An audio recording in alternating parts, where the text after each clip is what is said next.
I thought it'd be fun to start this video holding all of the big books that I have on my shelves because I took them all out to be able to choose between like literally all of them. But you can't even see them all because I do not have the strength or dexterity. Wait, maybe? Oh, I shouldn't talk so down on myself. Some of these are upside down, huh?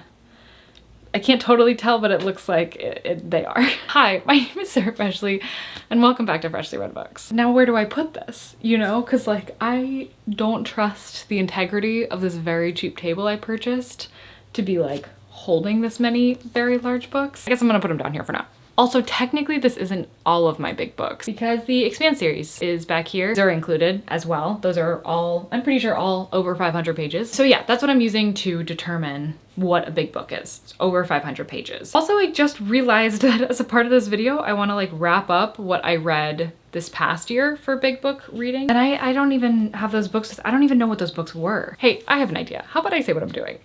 Okay, so every year, Karina from Time for Reading puts together this reading challenge that is to read the big books that you have on your shelves, or I guess any big books in general. You don't have to enter the year owning them. So she sets, I think like 4 prompts and then 1 bonus prompt, or is it 3 prompts and 1 bonus prompt? Okay, yes, 4 prompts, 1 bonus prompt. So she's got that on her Instagram. She's got a Storygraph challenge for it, so you can join it that way. But I want to start this video off by talking about my challenge for 2023. So the first prompt from last year, we're gonna start off with my biggest disappointment. Not in that the book was disappointing at all, I just didn't finish it. So the first prompt from last year was to read a translated book. So I had War and Peace for that. Technically, I think I made a mistake in my original video, and I put a book that was not translated onto that list. And this was originally, I think, the classic that I had said that I was gonna read, which is another prompt we'll talk about in a second. And then I did some maneuvering and made this the translated book. So I'm still gonna talk about all 5 of the books that I was thinking about reading, but just know that if you go back and watch that video, they're technically in different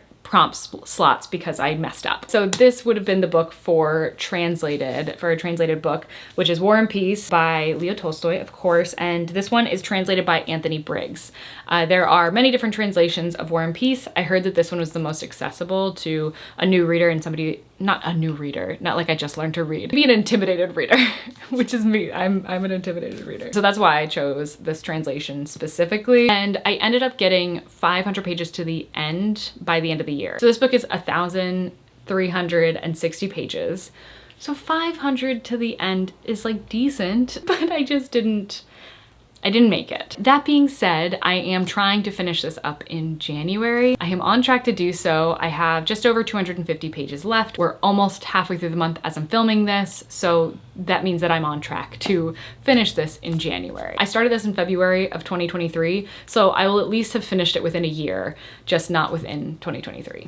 I did end up finishing this. I have like no charge on my camera right now, but I just wanted to say I finished it, and it does feel like my life is emptier without reading it every day. As for how I'm liking it, I'm loving it. I actually am so surprised by how I feel about this book. Do I want to read it all the time? Absolutely not. I've kind of been really forgiving with myself for when I don't feel like reading this book because I didn't ever want it to feel like a chore. So I was pretty okay with going through this at a much slower pace, except that I just don't love being in the middle of a book for this long. It's been a long time of being in the middle of this book. I'm excited to finally see how it ends. It doesn't even seem like it should end at this point. This just kind of feels like a part of my life. I can't really see life past it, but it's gonna happen in like less than 20 days from now. And so that does mean that this is the one prompt that I didn't meet. I didn't end up reading any other book, translated book, that was over 500 pages. So, okay, the second prompt was to read a book by a BIPOC author. So the book that I was going to read was A Brief History of 7 Killings by Marlon James. I ended up not reading this one, but I did read 2 other Marlon James books. I read Moonwitch Spider King, and which is actually the second book, Black Leopard, Red Wolf. That's the first one. So I read those 2 books, which are both over 500 pages, and also by Marlon James, which I kind of think is funny that like I thought that I was going to read Marlon James for this prompt, and then I did, but just not the one I thought I was gonna read. I prefer the second one. I think it was a lot stronger. However, I think that it is the type of book that I already don't really get along with. Like, I'm not super interested in books that feel that mythological, which is the way that I keep describing it, because I don't actually know if it's based in myth, but it gives off the feeling that it's based in myths of like some culture, which maybe I should look that up actually. It says myth, fantasy, and history come together to explore what happens when a mercenary is hired to find a missing child. So, I mean, they use the word myth. I've just found that this is an area that I kind of struggle with in books. But all that's to say, the first book I didn't really like all that much. And the second book I thought was a lot stronger. There were a lot more pieces of it that I enjoyed. But overall, still, it wasn't like above and beyond a win for me.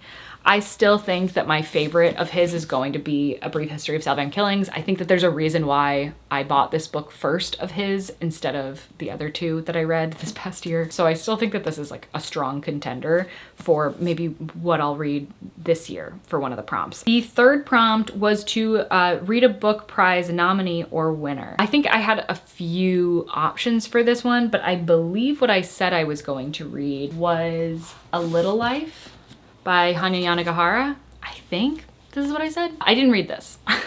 That's why it's still here among this pile of books that I haven't read that are just big books on my shelf. I ended up reading, I think, a few that could have qualified for this, but the one that I put as like being me meeting the prompt was Demon Copperhead by Barbara Kingsolver, because that like won 2 prizes. So I felt like that was the most prize-esque book that I could have possibly picked. I totally understand like why this book won the prizes that it won and was nominated for the prizes that it was nominated for. It's a really fantastic book. I think it does a great job of like portraying the character of Demon and his like slow change and evolution throughout the story, how the different experiences he goes through kind of impacts him. I've said this a few times. I think Kieran's the first one that I heard say it, but it reminds me a lot of The Goldfinch by Donna Tartt. Also, this occurred to me very recently, but it also reminded me of Washington Black by Essie Adujan, which is also wonderful. All 3 of these are books that I really liked. I think that just like focusing so much on like one character and their growth and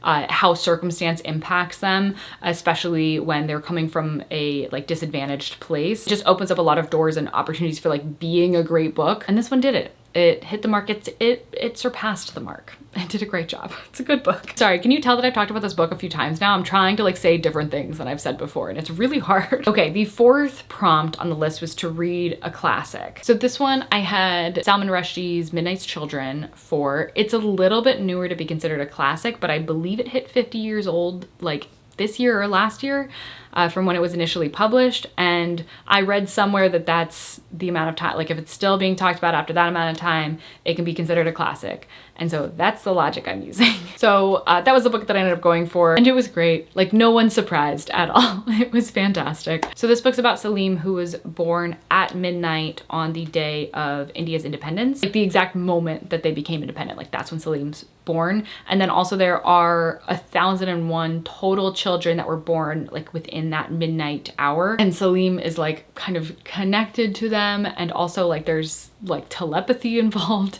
but it's so much more than that. And it almost feels, the reason why I like chuckle through saying that is because the book is like so much larger than that. It's just like that's often used in the synopsis to like get your attention, which I totally understand that does get people's attention, but like there's just so much to this book. I think that really it's about like the human connections. I mean, just watching Salim like go through life. Oh, he's also like mixed up with another kid at birth. So like there's a lot of comparison between like what could have been and what was basically. And like everybody knows that he was born at that time. So there's like a lot that goes along with that as well. Fantastic book. You don't need me to tell you this, but it's fantastic.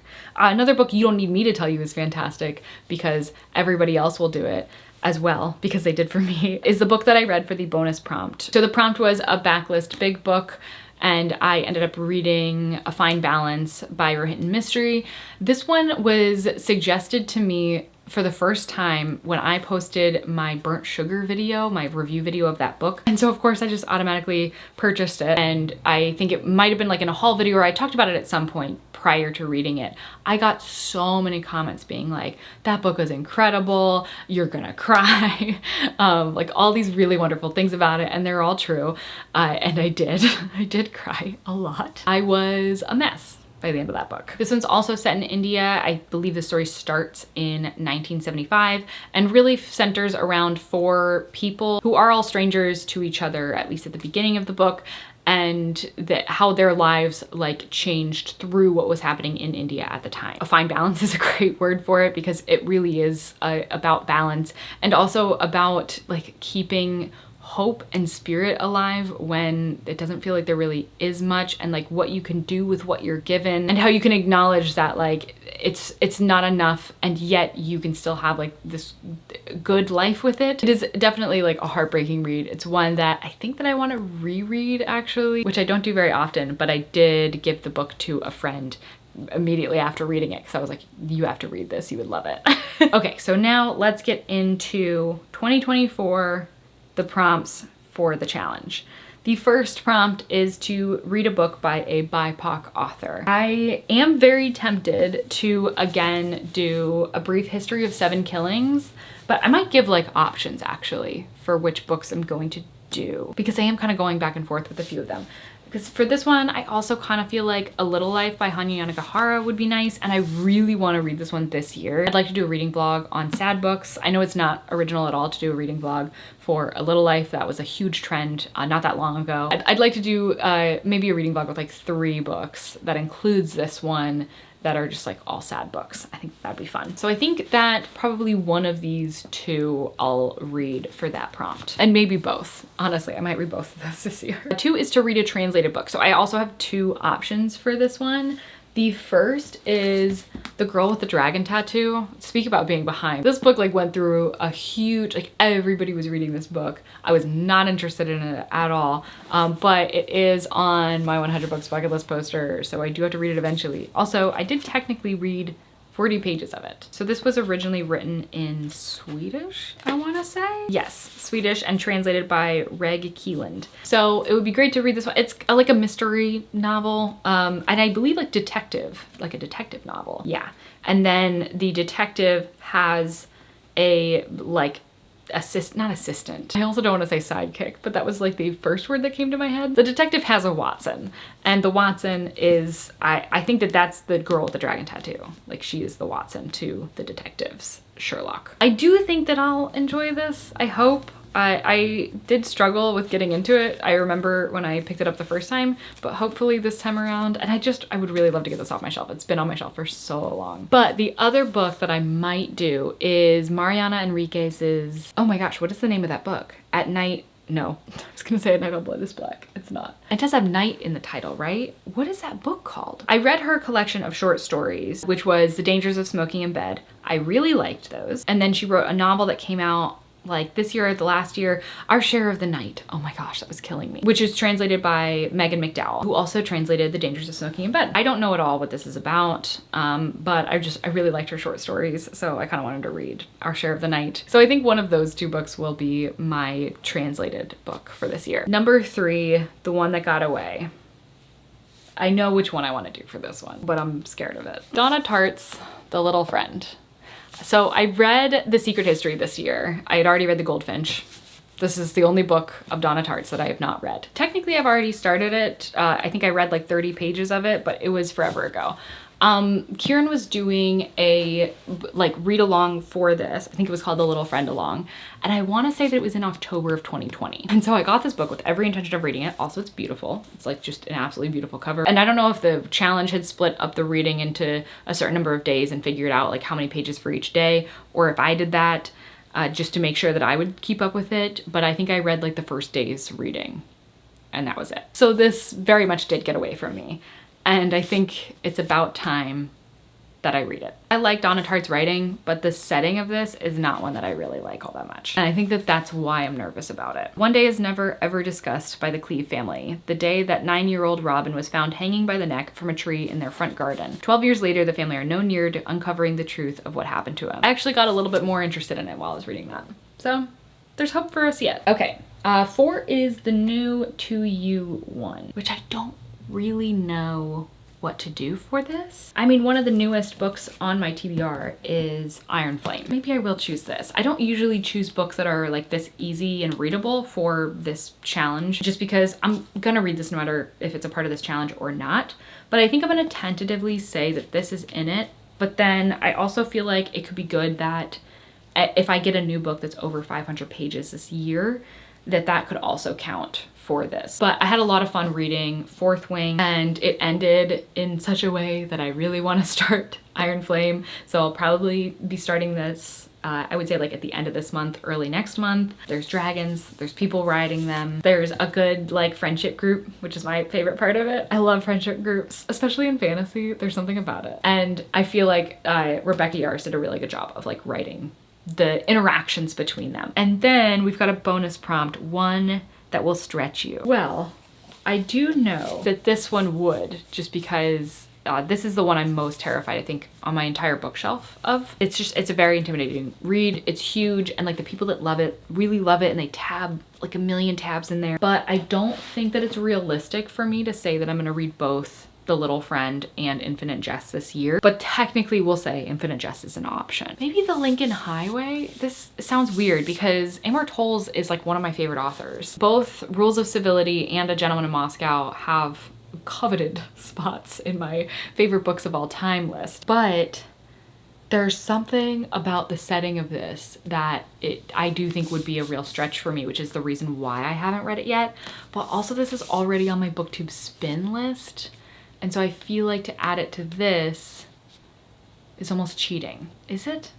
Am I making dumb rules for myself? Or I feel like this would be a stretch for me, Moby Dick, because I feel like everybody talks about like how difficult of a read this is. Also, this looks so tiny, like just holding it, but it's almost 700 pages long. I have great expectations also. This one scares me. Maybe just classics scare me, like in general. So yeah, maybe those are my options. I don't really know. I can't decide. These are tentatively the ones that I'm thinking. This would be a stretch just because it's long. These three would be a stretch just because they're out of my comfort zone reading wise. Oh, you know what? This would be a stretch. Really this one or this one, because I think either of these are both high fantasy books. I'm less inclined to read this one just because I know that the third book, I want to say, of the series has not come out yet, and there's like not much known about when that's gonna happen. And it's one of those like George R.R. Martin situations where we're like, is it gonna happen though? And that scares me. So I kind of don't want to start that one. But I think The Way of Kings is high fantasy and a bit difficult to follow for somebody that maybe doesn't always read this type of thing. So this could be a stretch for me. Maybe I'll do this one actually. Also, I haven't read Brandon Sanderson before, but I was recommended recently Mistborn, which I think is also by Brandon Sanderson. And then it made me reconsider like which of these I should start. So now I don't know. What a mess. Let me know if you're participating in the big book reading for 2024, which books you're thinking about reading, and if not, then just like a big book you're interested in reading this year. Anyways, that is going to do it for this video. Thank you so much for coming along with me. I hope that you did enjoy it. Make sure to follow to see me read through these books periodically throughout the year. But other than that, and sooner than that, I hope to see you in the next video. Bye.